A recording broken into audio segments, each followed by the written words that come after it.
Good evening, horror lovers everywhere. Ladies and gentlemen, ghosts and ghoulies, transvestites, and if there are any in Chelmsford, virgins, may we ask you not to throw anything at the stage, as this is extremely dangerous for the actors and will result in the show being stopped. By all means, throw it amongst yourselves. The management will not be responsible for your safety.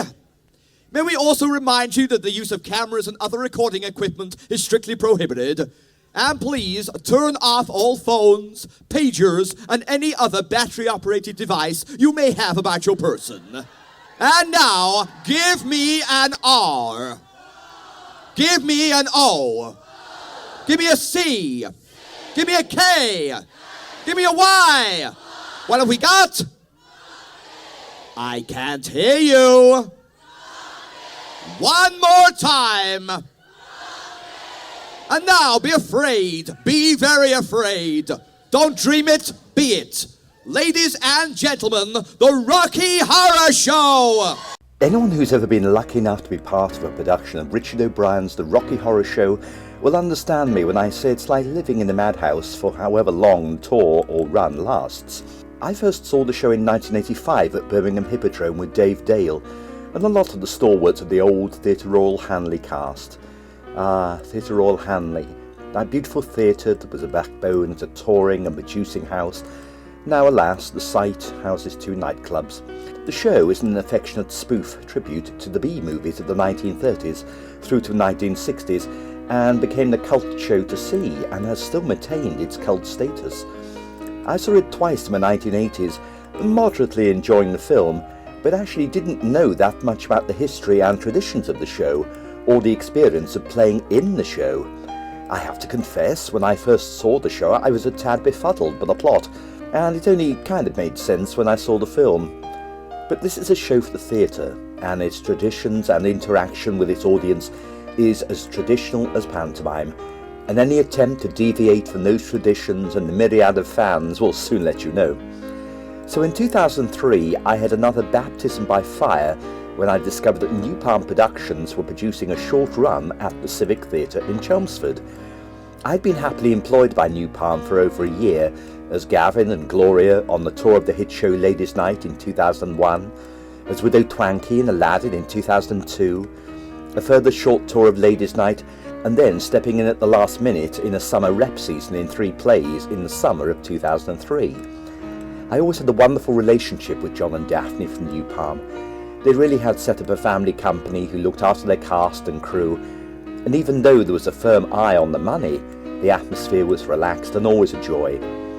In 6 years we never had a cross word.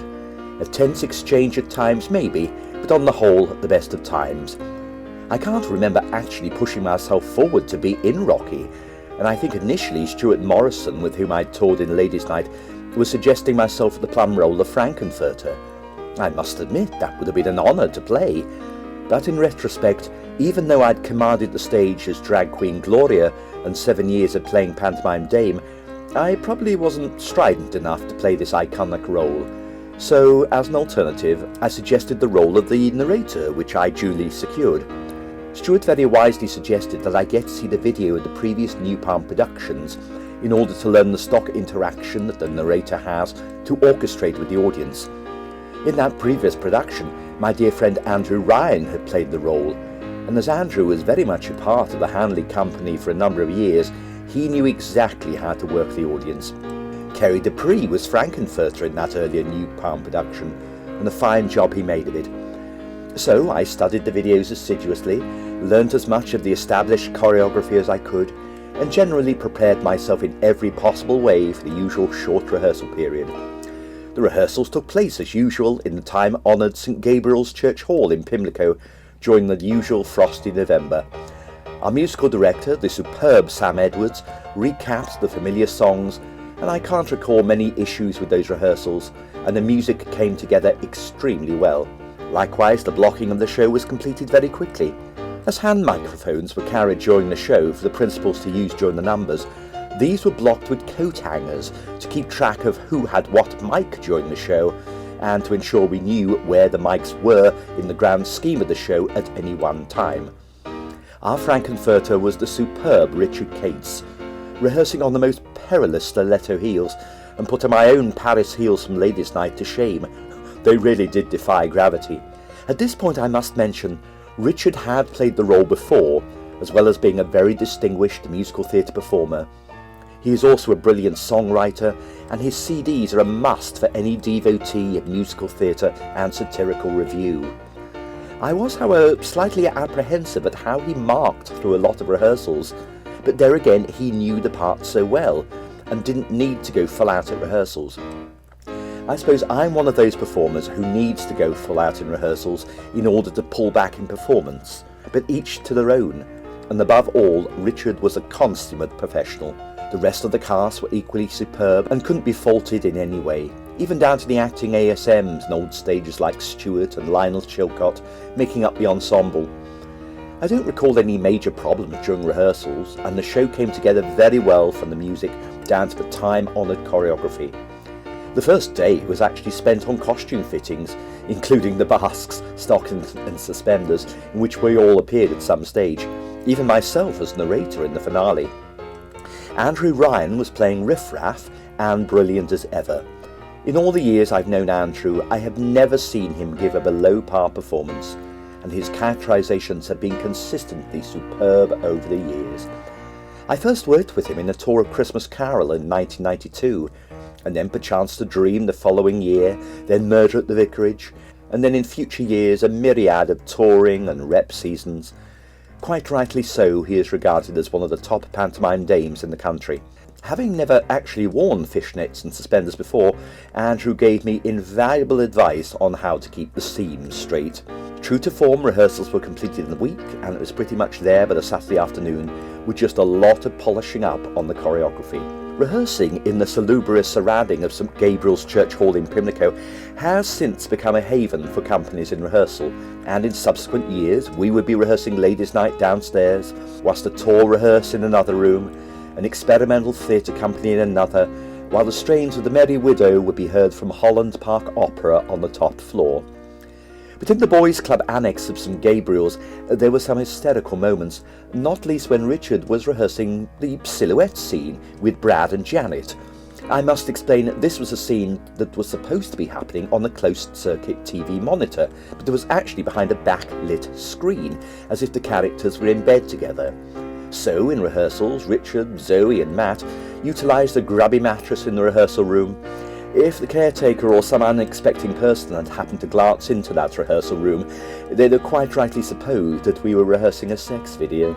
We moved to the Civic Theatre in Chelmsford the following week, and for me it was the first time I'd been in the main dressing room downstairs, as I was usually ensconced in the one room on stage level when performing in Ladies' Night or Panto. The dress and tech proceeded without issue, but it has to be said that the sound quality was not good, and this was largely due to New Palm's technical manager, who hadn't really got to grips with the sound setup. It wasn't helped by the fact that for the dialogue scenes we were largely reliant on head mics or lavaliers, and then switching to the hand mics for the musical numbers. The balance wasn't good, and sadly this showed in both sound desk recording and video having poor sound quality. A great shame, as it was such a terrific production. But on to opening night, and all the preparation in the world can never prepare oneself for the madness that ensued. The show was pretty much sold out for the entire run, and die-hard fans travelling for miles to see this simple but entirely faithful production. I think what made this production so unique was the fact that it wasn't so high-tech as to detract from the simplicity of the staging. The audience was well trained in the classic responses, and I was so grateful for having studied the videos of past productions. As a result, I had very little trouble controlling the audience, and the standard responses worked every night. Again, I had the wonderful Andrew Ryan to thank for this, as he had played the narrator in that previous production at Chelmsford, and his years of touring in the Old Theatre Royal Hanley production spoke volumes of experience that I just learned from. The opening night party was a riot, as it was held in the scene dock at Chelmsford, with a specially constructed set built, complete with coffins, cobwebs and smoke machines, and the wine flowed liberally, as I recall. The only mishap that we did sustain, though hardly a major disaster, was inadvertently caused by myself on the Friday night. Towards the end of the time warp, Columbia does a tap routine whilst the cast punctuate her moves with a present of the arms. Unfortunately, on the Friday night, I had somewhat preempted that section and did the present far too early. As a result, the entire company followed me, and mercifully Andrew Ryan stuck to his guns and went into the correct chorus of "It's just a jump to the left." The entire company realised the error and snapped back into action. It did rather make Andrew stand out when he'd been right all along. Many apologies ensued in the interval.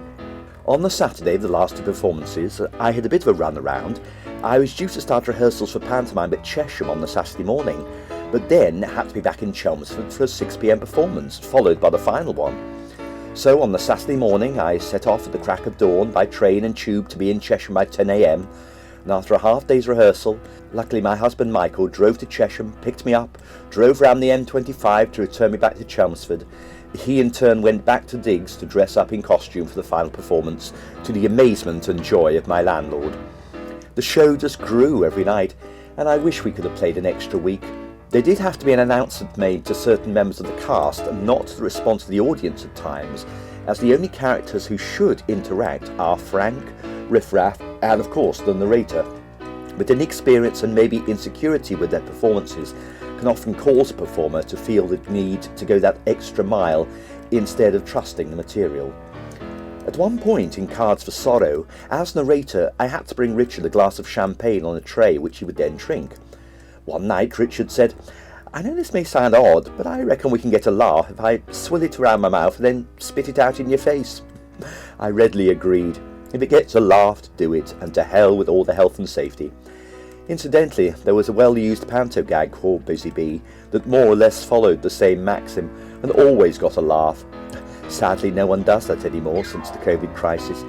It really doesn't bother me in the slightest, and the day we lose such innocent fun in the theatre, that's the time I'd rather retire from it all. So, all in all, we'd had a great run, and it was one of the happiest times at Chelmsford, of which there are many. The golden age of rep and in-house production, sadly becoming a thing of the past. New Palm finished producing shows in 2007, but what they had achieved at the Civic Theatre over the years was incredible, and I consider myself to have been extremely lucky to have worked in such a wonderful setup, and particularly the chance to have performed in this iconic show.